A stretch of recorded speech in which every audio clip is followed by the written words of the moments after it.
In this video tutorial, we are going to see an overview of complete WordPress dashboard, step by step. So let's get started. So now log into your WordPress dashboard. On left we can see all its panel options. First we have Dashboard, Home, Updates. Then we have Posts and inside we have All Posts, Add New, Categories, Tags.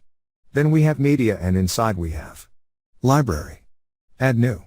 Then we have Pages and inside we have All Pages, Add New. Then we have Comments. After that Appearance and inside we have Themes, Customize, Widgets, Menus, Background, Theme Editor.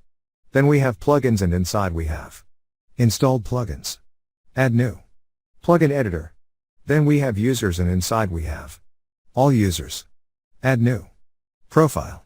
After that, Tools and inside we have Available Tools, Import, Export, Site Health, Export Personal Data, Erase Personal Data.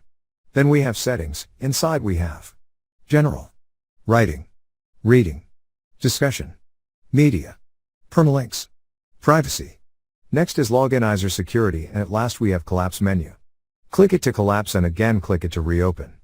On top right, we have Profile panel. Here you can see your name, edit profile and log out. Also we have screen options. Click on it and screen elements will open. Screen elements can be shown or hidden by using these checkboxes. Select these checkboxes to show or hide those screen elements like this. Now close screen options by clicking on it. So this is an overview of WordPress dashboard. Thank you for watching.